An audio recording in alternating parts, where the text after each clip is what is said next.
The Lords is the second largest chamber in the world with around 830 members. It's one of Westminster's quieter scandals. Peers who collect allowances for the House of Lords yet scarcely utter a word, cast a vote or lift a finger in committee work. Now, I think there is talk now that peers who don't attend in any way should be removed. That would be a great way of reducing the number of peers in the House of Lords. It doesn't stop them being peers, by the way. So the absurd idea of Lord Frost, that he can quit the House of Lords and go into the House of Commons, is nonsense. For a peer to be stripped of the peerage and go into the House of Lords would require primary legislation. Research by the Electoral Reform Society in 2017 showed about 115 peers, that's 1 in 7, never spoke at all during the session, yet claimed an average of £11,000 each. A Guardian investigation this year identified 15 peers who between them claimed £500,000 while doing no visible work. Some, like Lord Swaj Paul, have claimed over £100,000 across years with scarcely a single vote or contribution. The image that emerges is not of noble service but of something for nothing culture. And a new participation requirement that peers who fail to vote, speak or sit on committees could be forced to resign is an excellent first step. Retirement at the age of 80, which would see nearly 200 members leave immediately, I think is slightly absurd. In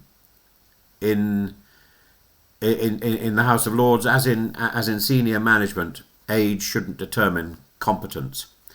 A cut of about 1/5 of the chamber's size, partly to balance the party numbers, where Conservatives outnumber Labour, would be a positive thing, but not just simply to take scissors to a piece of paper. Baroness Smith of Basildon, the Labour's leader in the House of Lords, acknowledges reform must be careful. Some peers work effectively in committees, quietly shaping legislation without dominating debate.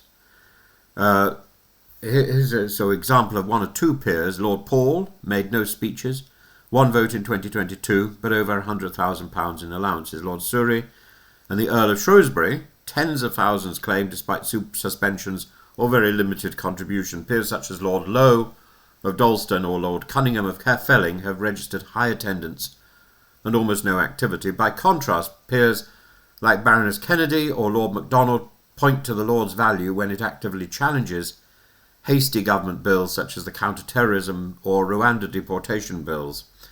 And but it didn't stop the Rwanda bill, did it? The deeper questions are the accountability. MPs face elections, but peers can sit for life without ever justifying their role.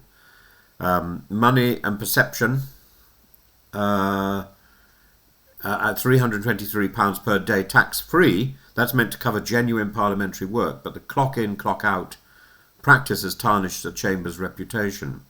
A fully elected Lords risks duplicating the Commons. A wholly appointed Lords risks cronyism and disengagement. Hybrid and regional assemblies, as proposed by Gordon Brown's Commission, are intriguing but politically fraught. The Lords at its best adds scrutiny, expertise and willingness to amend sloppy legislation. Yet at its worst it appears as a retirement home for donors and grandees, resistant to change and expensive. Public trust is low. Nearly 2/3 of voters say they have little or no confidence in the Lords, and Labour's participation requirement would at least remove the most flagrant offenders, those who treat the red benches as a private club rather than a place of service. But unless the government goes further, reform risks being cosmetic.